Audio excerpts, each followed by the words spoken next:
The following show contains adult content. It's not our intent to offend anyone, but we want to inform you that if you are a child under the age of 18 or get offended easily, this next show may not be for you. The content, opinions, and subject matter of these shows are solely the choice of your show hosts and their guests, and not those of the Entertainment Network or any affiliated stations.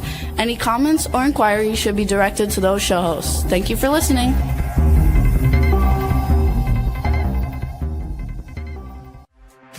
Hey everyone, and welcome to 50 Shades of Bullshit. I'm your host, Christine Lalonde, and this is the podcast where we uncover the truth about online dating. Now let's begin. Hey everyone, I'm Christine, and this is 50 Shades of Bullshit. Welcome back. We have another week of fun stuff to talk about. Today is episode 202, and it's about touch that heals, the Rosen Method Bodywork. So on today's episode, we're going to bring back Paul Antico, and we're going to dive into the world of Rosen Method Bodywork. Think of it as the art of melting away the tension you didn't even realize that you've been carrying, using nothing more than a gentle listening touch and the power of your own breath. Rosen, I could be saying it wrong. Rosen isn't about deep tissue or quick fixes. It's about unlocking where your body has been hiding stress, emotion, and old patterns, and giving you the freedom to actually feel lighter, more connected, and more alive. So Paul is going to come and talk about how to break it down, why it's so powerful, and I will share my own experiences from my session yesterday with Paul. So let's bring on Paul Antico and welcome him back to the show. Hey, Paul. Hey, Christine. Good to see you again. Good to see you. Long time no see. I think it's been about 24 hours. I know, 24 hours. That's a lot of hours. So, well, it is. It's a full ass day. A full whole day since I've seen you. So thank you for having me yesterday. We did a session for, is it Rosen or Rosen? Yeah, Rosen. Yeah, Rosen Method Bodywork. All right, Rosen Method. So tell us in your words, Paul, what Rosen Method Bodywork is, and then I did some research myself, and we'll start with that. Yeah, Rosen is a really challenging thing to describe because it's subtle and it's powerful, and I guess it's you're on a massage table, and it's not a massage at all. There's nothing like regimented about it. Like we're going to start at your toes and work up to your head. It's nothing like that, and it's a very gentle listening touch, and it allows the person to experience themselves through the touch. One of the most powerful things about this work is that when you're on the table there, you have no demands.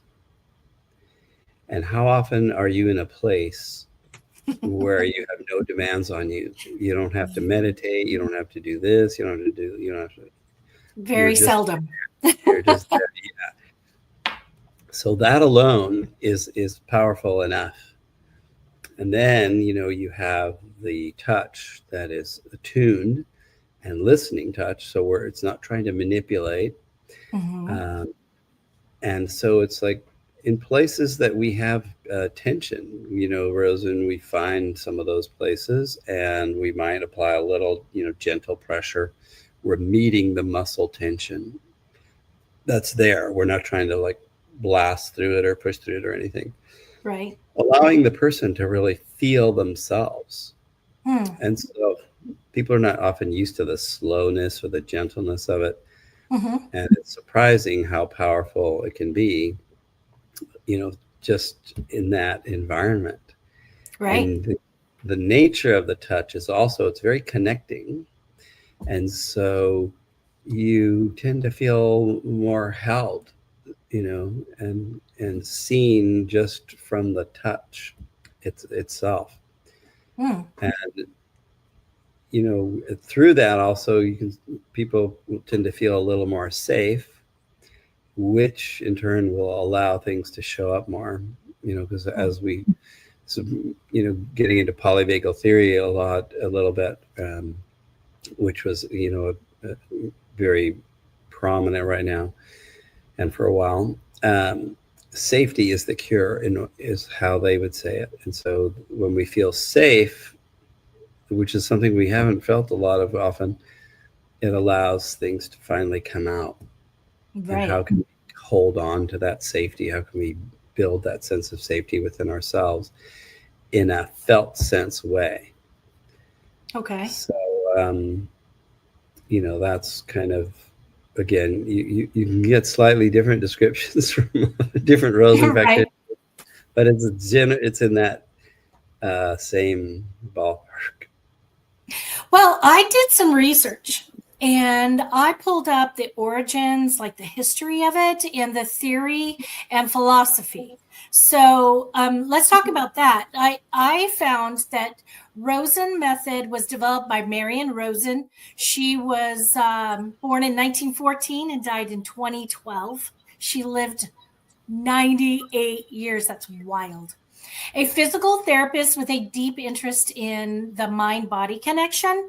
So Rosen's work was influenced by an earlier somatic awareness tradition, the work of, let me see if I can say these names right, Elsa Gindler and Lucy Hayer.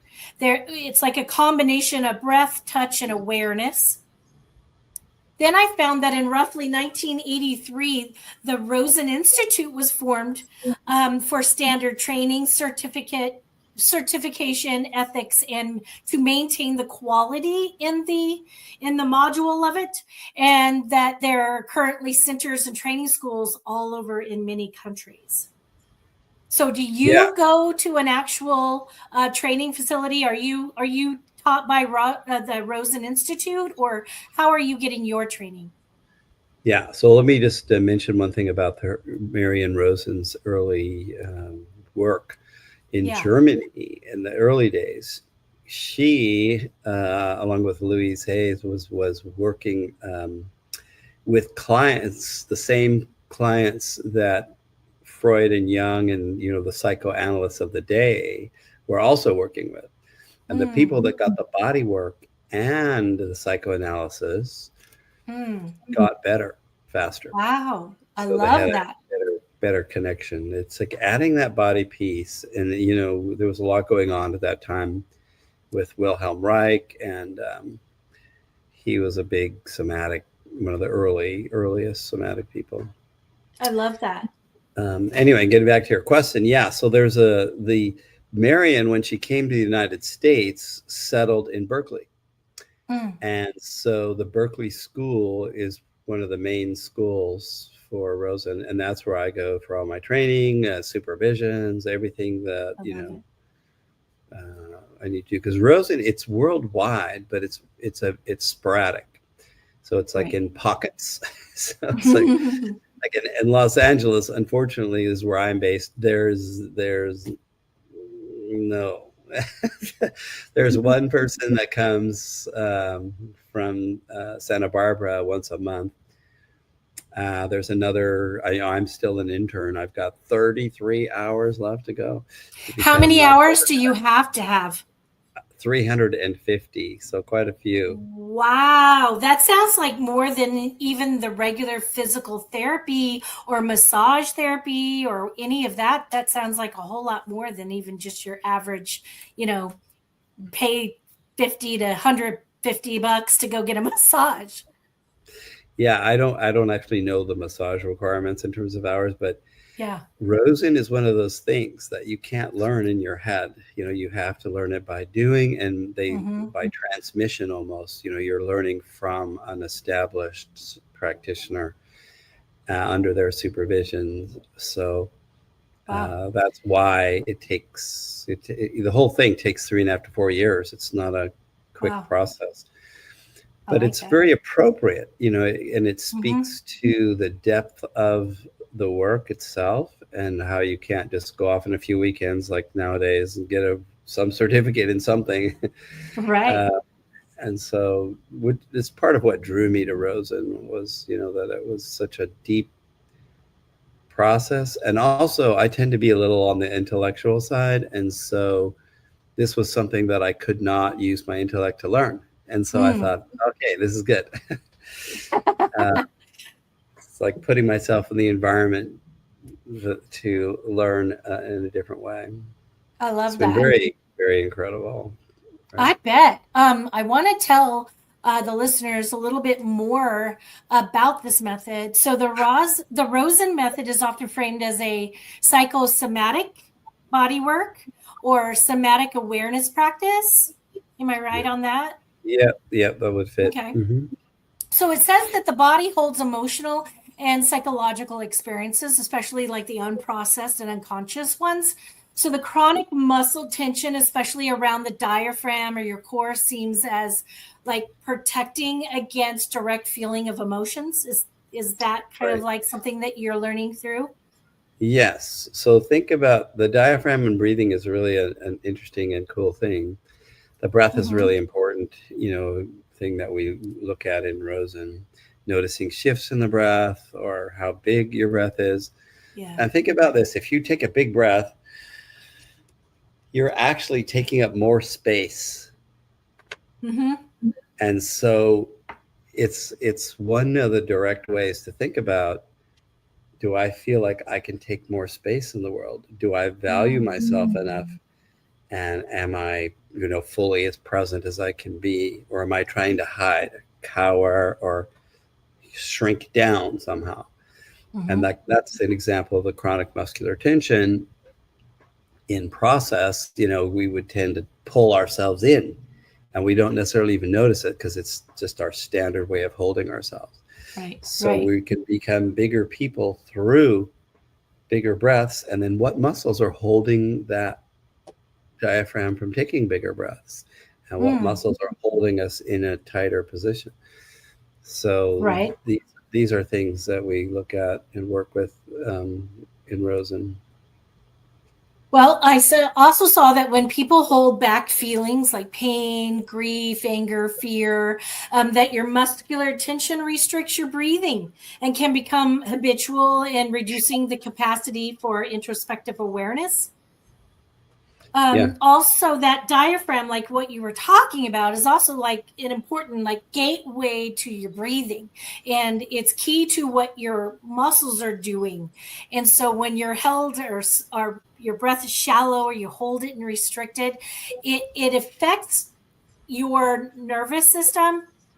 It affects how you emotionally are accessible to your emotions. And it really kind of like shifts that it to keep, like when you're not relaxed, it's just like constricting. And when you do the Rosen method, are you helping with that kind of like relaxation of the muscle? Is that what's happening? Yeah, I mean, that's what's happening. It's not like a direct thing. Okay, we push on here and then that relaxes it. It's not like that. But we're bringing attention through touch without trying to fix, just the listening touch. Gotcha. So that someone can be more aware of their own holding. And it's through their own awareness of the restriction, and this can be very unconscious, this whole process. Interesting.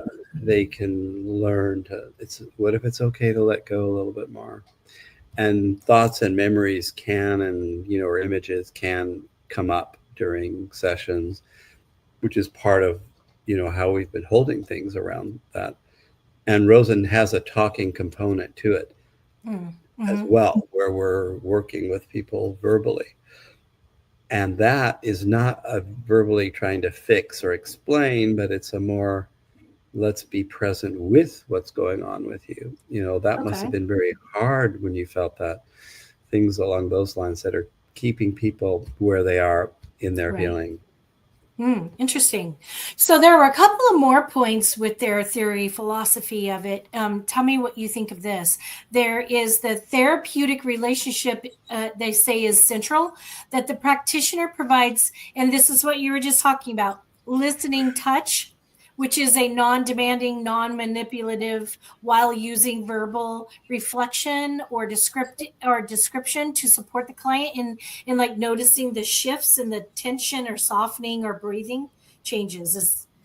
And then it also talks about the intention of not to fix or manipulate in a mechanical way, but rather to awaken the client's internal awareness, which was, I think, important for me yesterday, which support releases an unconscious tension and allows integration of the body, emotion, and awareness. Is that kind of like where your clients tend to feel or shift when you do this? Yeah. It's a good description. And another example is I had someone who was saying that they feel like whenever they start to get close to an emotion that they close it down. And so, I was responding with along the lines of, it's okay to stay at the door, so to speak, of the emotions. You don't have to get through, you don't have to open the door. There's a reason why it's so protected, so to speak, why that door is so challenging. It's totally okay to stay at the door, and that's fine. And so that was kind of giving a permission to be where they are. And right after that, they just started crying. So, because I can see that. That allowed the opening to be present, to be there. I love that. So, and that doesn't happen all the time as far as that kind of a, quick response, shall we say. But because you're doing this over time, usually it's usually not, it's not just in one session. We have to think about how long did our issues get, how long were we in this bad environment so that these issues got put into us. And we have to kind of honor that. It's like, we can't just whip through it. I wish we could, believe me. Right. That just talking about it once and then it's all gone. Boy, do I wish that. I think that it also says that over a time, the idea is that the client gains a greater access to feelings, sensations, emotions, like that before that it becomes a chronic tension or pain, to lead to more of a self-regulation, resilience, and flexibility in their life. I think that yesterday for me, I didn't really know what to expect. I didn't know how to think or feel. I just thought, well, I'm just going to, go with the flow and see what happens. And I felt safe. I felt relaxed more so than normal, even though it wasn't really like a massage. Like sometimes I get a full body massage and I leave and I think, did that really even do anything? I'm still really tight, really sore, and really whatever. But yesterday I felt like it wasn't about that. It didn't feel like my muscles were anticipating, a massage. I felt also that there were certain things that kind of popped into my head when you were laying your hand on certain muscles on my back or on my neck or on my head, through here. And I think a couple of those key words for me yesterday was, I was trying to remember what I said. I think it was, at one point, it kind of came to me that I always felt not adequate enough, not good enough. Maybe that I was holding on to thinking that I never could really get there, with pleasing people or whatever. Do you know what I mean? And I realized that was just ridiculous, that I was holding on to something that was kind of silly to hang on to. Well, it's not really silly. We're kind of, it's challenging, but it's good to notice those things. And the other thing to notice about them is, are we judging ourselves for them? The judgment is what makes everything very sticky. That's what, if we could let go of the judgment, say, okay, well, I don't feel adequate. And then we go, and I'm bad for not feeling adequate.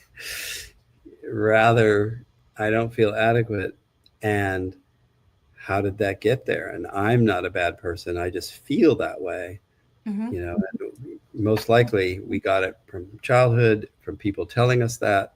Right. And that's just a belief that we've adopted. Yeah. And I, I, so, I do have to say though, when that was happening, I do have to say it wasn't as if I was feeling it like it was real. It was kind of like, oh, here's a thing that pops up with that muscle tension, but I could recognize it for what it was and let it go. oh, good. Yeah. Yeah. Yeah. It gives you the opportunity to feel what's there in Mm-hmm. whatever capacity. It's like sometimes we have gotten through certain things, but we don't know it really until we've like tested a little bit, so to speak. Mm-hmm. And that's what gives you a deeper felt sense that you have or haven't, wherever you are, gotten through something. Yeah. Right. I was looking at what some of the claims were on the benefits and evidence, from people talking about their experiences with Rosen Method. And I found that some practitioners were reporting that such benefits were increased body awareness, interoception, I don't know that word, which is, I guess, feeling your internal body is Yeah. feeling. Interoception is knowing like Oh, where your body is, or that's proprioception. There's, there's yeah, like I three of don't get them: this. interoception, proprioception, neuroception. Mhm. Anyway, It also says that especially tension-based pain, you feel more relief of that, like a chronic pain relief or a reduced muscular tension. Also, improve deep breath. Like it frees your diaphragm movement, kind of thing. right? Yeah, that's Emotional part of the release. goal. Yeah, like what you were saying with that client that just kind of had the Open up waterworks the and emotion release, released. and then Mhm. also the diaphragm release as well. Mm, It's like you mm. want the diaphragm relaxed. The diaphragm's kind of the link between the upper and the lower body. Yeah, yeah, I can Connect. see It's that. like a connector. Plus, when you're not deep breathing, it's like you're not getting enough oxygen in your body to really go throughout your entire body for what it needs. It's like when you're breathing shallow, you're not getting as much oxygen. And so your muscles may tend to tighten up a little bit more, I think, with that. I don't know if they're tightening up because of lack of oxygen, but it's kind of like one of those things that goes hand in hand a bit. Yeah, I think when I do shallow breaths, I feel like I'm more, tight, more tense, more, Mhm. I feel like I can't breathe and everything just feels claustrophobic and tight. I realize that I feel that quite a bit. So I think learning that deep breath is more helpful to your own, you know, Yeah, growth. yeah. The breath is a key element in so many disciplines as well. Hmm. Yoga and pranayama, and so many Yep. things that work with the breath. It also says that they have practitioners have reported that people have a better self-regulation, reduced anxiety, reduced stress relief, improved resilience, and for some, even an improved posture and movement and kind of vitality. I Yeah, love you just because you're tuning in more to yourself, you're becoming more authentic in a felt sense way. that. And I love so that. that creates a little more ease and a little less tension all around. And as you're willing to take up more space Mm, in the world, in your life, it shows. And so that's part of that whole process. Yeah. I love it. So, can you tell us what some of the strengths that it can you know give you? And, well, I Yeah, mean, more than what we've already talked about, because we've kind of covered a yeah. lot of good things. Um,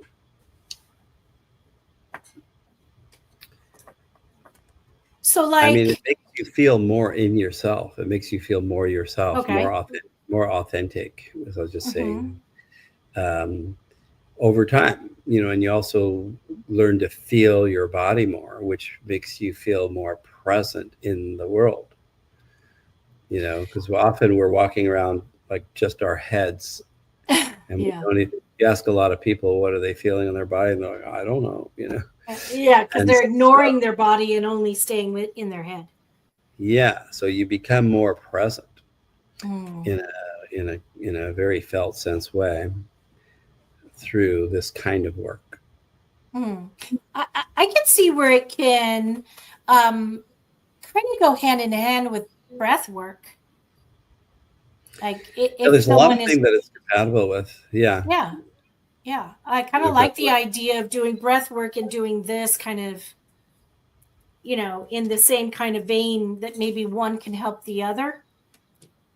Yes. And it's also really good as an integration practice. We talked about psychedelics in the past. Mm-hmm. And as an integration practice, it's very powerful and very useful. I love that. So tell us, Paul, I would like to kind of go through and kind of what happens in a session, like, so people can kind of get an idea, and then they go, oh, that sounds simple. It sounds easy. It's not something to be afraid to go do. Right.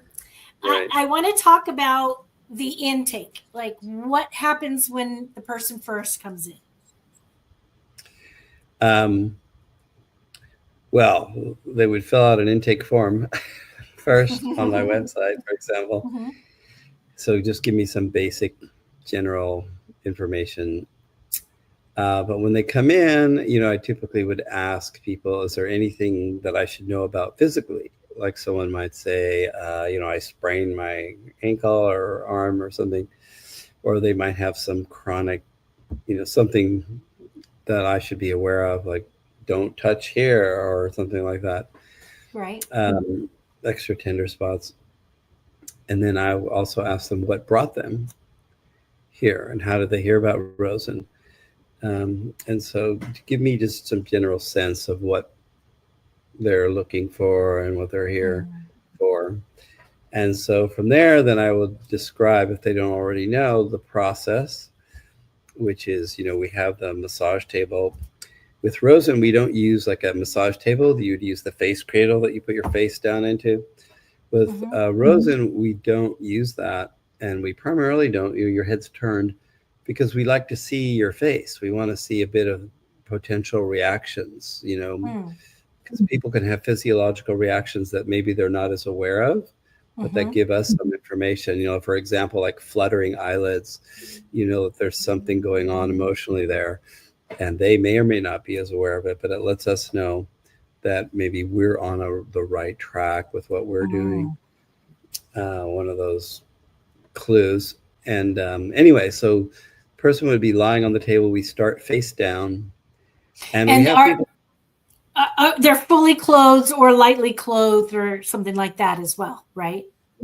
So that was, I was just going to say, they're completely undressed except for their underwear. Okay. Because a lot of Rosen is really, they talk about skin on skin contact as far as the hands and touching the body, because it's a really solid connection, the value of the skin on skin contact. And people don't have to get undressed if they're not comfortable.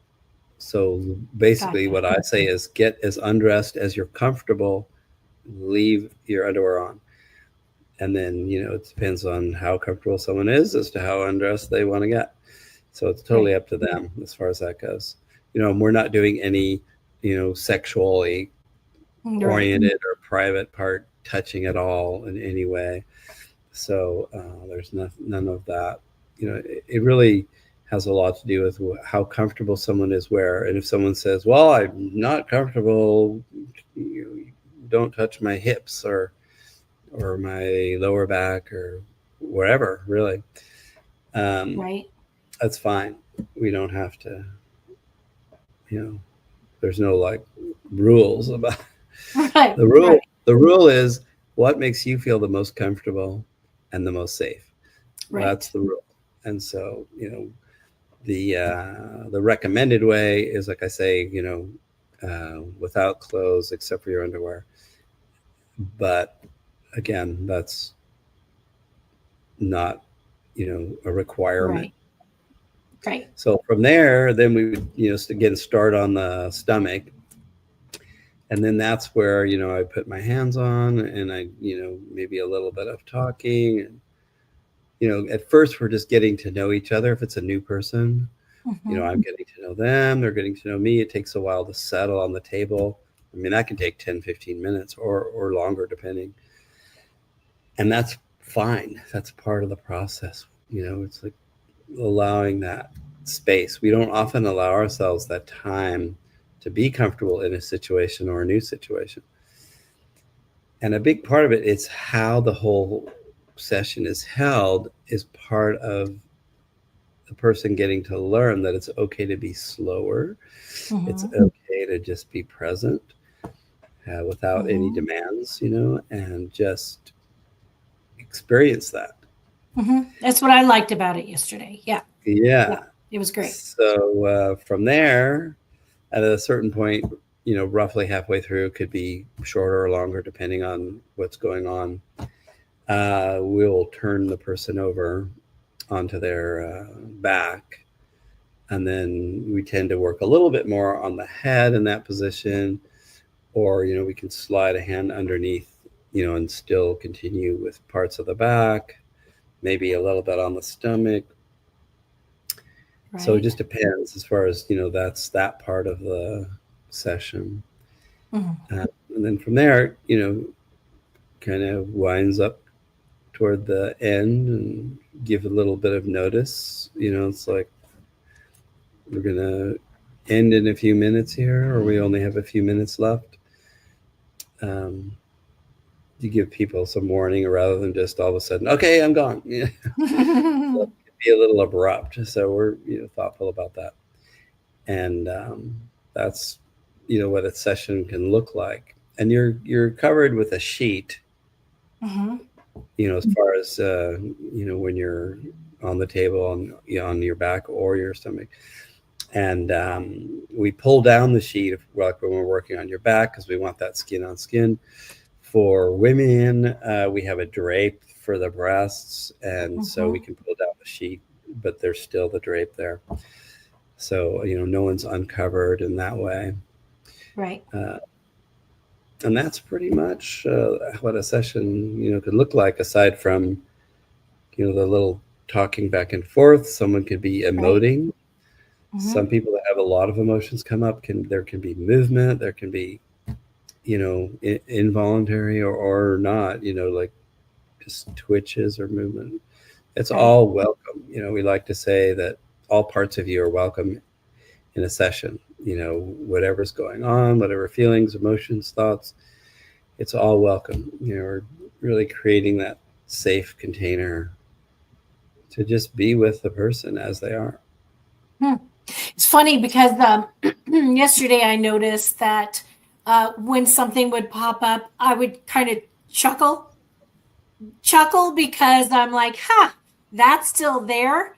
I didn't know that was still there, kind of thing. And every time I chuckled, you were like, so what are you feeling now? And I was like, well, this came up and I'm surprised. I was really surprised with some of the things that surfaced yesterday, because I thought I'd work through them.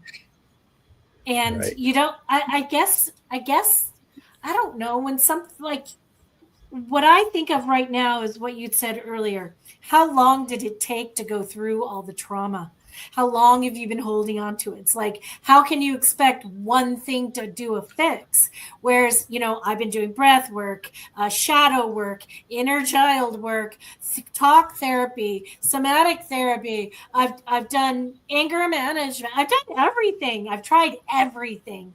Now I'm trying, the Rosen Method, and I find it funny that some of these things still popped up, and I thought it was funny. I thought it was interesting, and I thought, it's just another reminder that I still have work to do, and it's okay. And sometimes we hold on to things longer than we think, because sometimes I go, "What is still wrong with me?" But I thought it was funny because I didn't expect it, and you worked through that with me, and it was really fun. It was interesting. I liked it. it was good for me. I enjoyed it. Yeah, it's a wonderful practice. I've had some powerful emotional experiences on the table myself, because part of the training is you have to receive a lot, and you wouldn't have to twist my arm to receive a lot because I love it anyway. So it's like I want to do more. And so, but it is the only somatic modality that I've experienced where I was able to actually have some real powerful emotional releases and get in touch with some things. It just allows that space, Right. the nurturing acceptance nature of it is really quite striking. And I think a lot of not every modality connects physiologically, somatically in that way. And so that's where I think it's very valuable, and so much of the stuff we do is very heady. Like I'd like to say, if it was all in your head, I'd be enlightened, 20 times by now. But but no, Right. I'm not there. So Yeah, and I think that I think a lot about how much work it takes to get through things, and sometimes it's not all done in the exact same way that people think, or they think that talk therapy is the only way and you'll finally eventually get over it. I think that our body holds a lot more than our minds sometimes, and sometimes our minds will let things go, like I thought I'd let it go, but then I found that the body's still holding on to it. Yeah, the body, there's the title of Bessel van der Kolk's famous book, The Body Keeps the Score. And it really is in the body. That's where it all lives, Yeah, it does. And I didn't realize how much so, which is kind of funny, because I thought that all of our interesting. I just had some epiphanies. When I think about it, I think about all the memories, all the feelings, all the thoughts. It's all in your head. It's all here. It's in your brain. Time is not linear, so it just it comes and goes, ins and outs. It is what it is, right? So that's why I thought that it was just in your mind.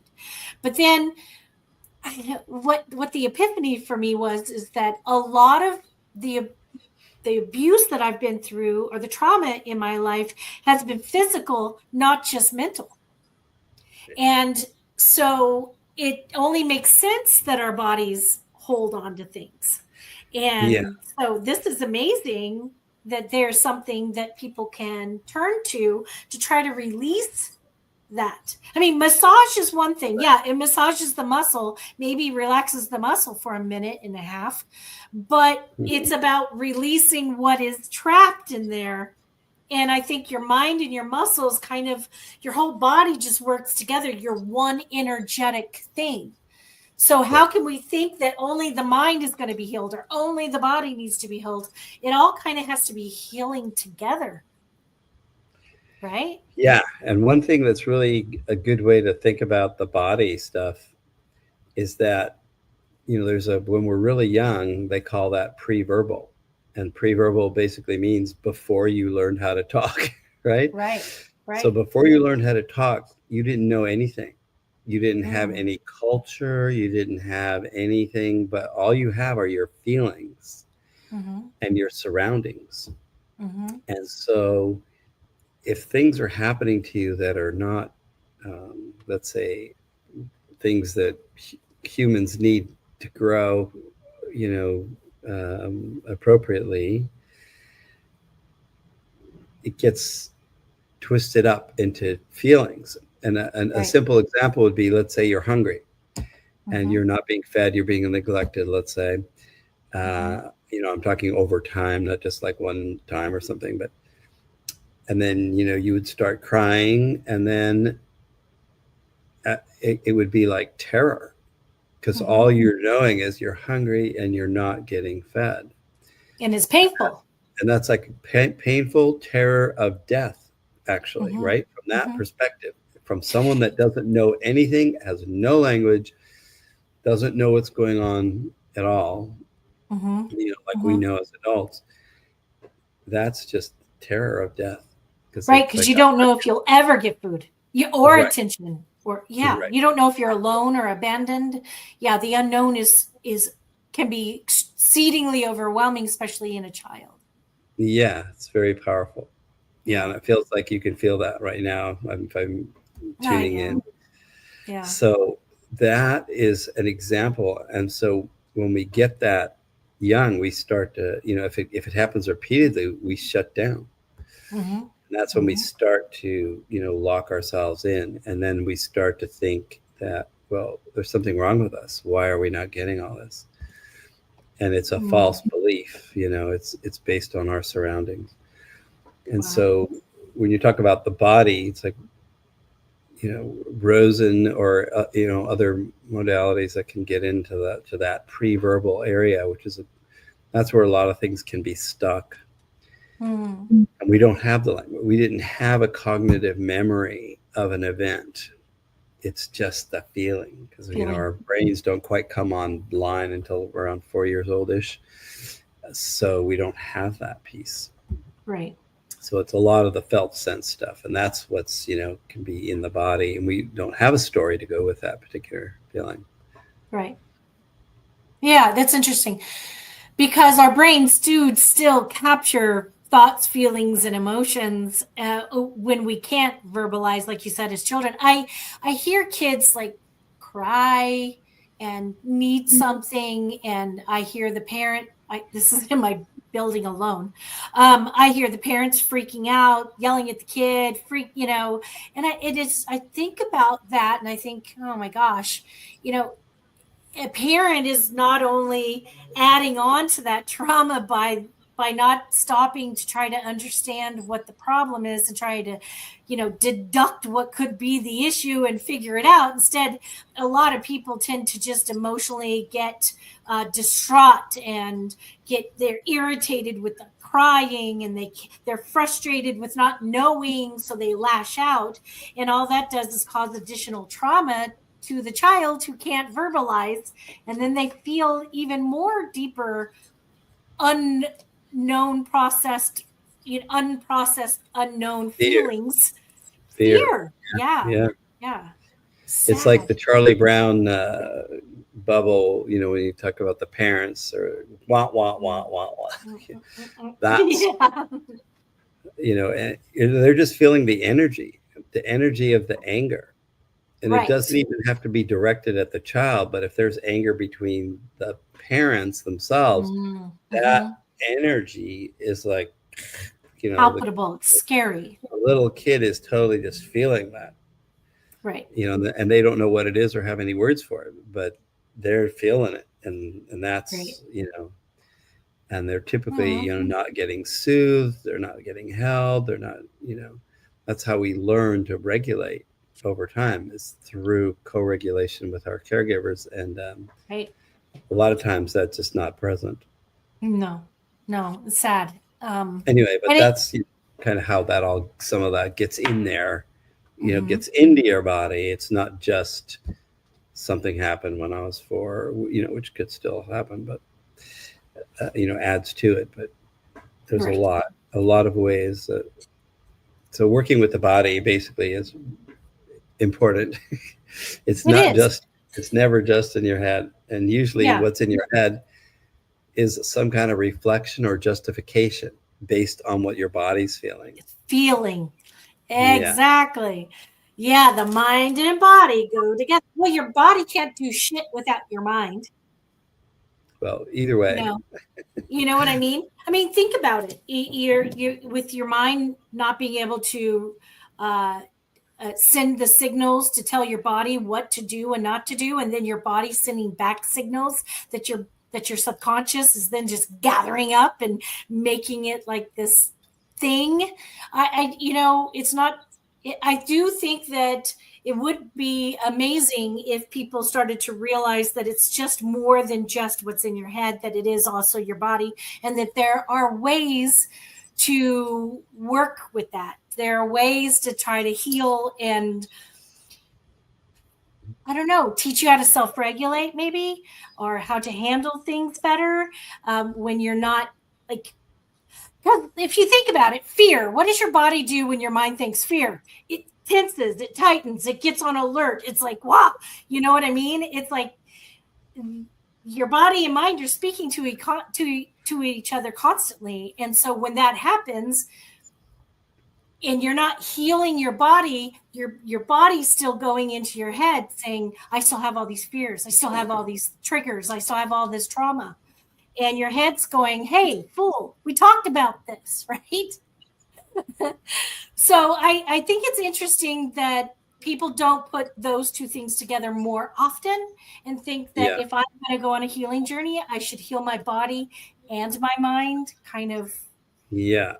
I together. think it's easy to underestimate the depth of the stuff that's held in the body, Mm-hmm. as opposed to, the mind. And that example, like when we're afraid, we're, like you're saying, we tense up. And if that's chronic, because there's always been a lot of fear in our household growing up, and that's been our environment, Mm-hmm. we can become hyper vigilant, Mm-hmm. which is, it's like we're always on the alert. Is there something going to happen? Is someone going to Mm-hmm. yell, or whatever happened to us in some way? And that hypervigilance, affects our whole lives, and we don't often even know that that's what we're doing. And so, how Right. can we get in touch with that and learn to relax it? Learn to let Yeah. the body say it's safe now. You know, Someone's not going to just walk up Mm-hmm. and hit you. Like they might have had as a child if that was your environment. Interesting. And there's a lot of things that can create that, including neglect and Yeah. just yelling and Mm. just not being seen is extremely debilitating for It can the be. Mhm. What's funny is that I find that there were things in life that if something happened, I would flinch. If a man walked by or was in my vicinity and he raised his hand quickly, I would flinch, or I would cower, or I would be afraid, or there'd be lots of little things like that throughout life. And I realized that I was holding on to a lot more things than I thought physically than mentally, because I thought that I got past that. So I think, kind of hardening myself, like saying, be stronger, don't show that, don't. So I was hiding it. I was holding on to it and hiding it, and my mind was letting it go and thinking, oh, this isn't valuable or important to me anymore. I'm getting past it. But then my body was still holding on to it. And then I was hardening myself in and protecting myself, which only made it worse, and it didn't allow for further healing or further growth. And I think that the session I had yesterday really kind of took a moment for me to really think that maybe I've hardened a little too hard. Maybe I need to release and relax and let things release it from my body, not just my mind, but my mind released it, and my mind released it, and my body hung on to it. So now my mind and my self-assurance is trying to tell it, you can let that go. And you made that more aware for me yesterday. So Yeah, and that's a key, a lot of key things you said there, and that is one big piece of Rosen, is to make people aware of their process so that they can then, as we like to say, soften. yeah, that's great. I love that. Well, And it's good. yeah, I was go gonna ahead, say Paul. Go ahead. it's a good example, like the flinching. Mm, That shows us how embedded, those things are. And mm-hmm, so we want to be kind to ourselves about that, because we're kind of unlearning that vigilance and fear about always being ready for something. Oh my God. mm-hmm.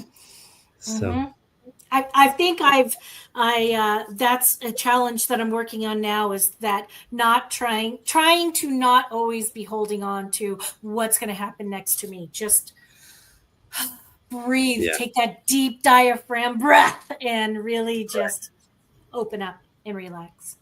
Well, we've run out of time. You have been such an amazing guest again today. Thank you for talking to us about the Rosen Method. I love it very much. It's exciting, and I want to come back and do it again because I know that it takes more than one session. So I'm down. Great. Just so everybody knows, I know the last 2 weeks you've probably all come and thought, how come they're not answering any of my questions? How come they're not chatting with us like normal? Well, unfortunately, the last couple of weeks we have had to pre-record it, but I am back live for sure next week. So please come back next week. We are live. Janice is coming back and we are going to do some spicy episode. We're going to talk about some sex and more crazy stuff. So come back and join us. Thank you for coming again today, Paul. I really appreciate you. And thank you for my session yesterday. It was amazing. For those of you who come back every week, please come back again next week. Same time, same place. And until then, let's just keep this shit real. If you enjoyed this episode, please share with your friends, like and follow us on Instagram at 50 Shades of _bullshit and Facebook at 50 Shades of Bullshit. Thanks so much for listening, and we really hope to see you again next week.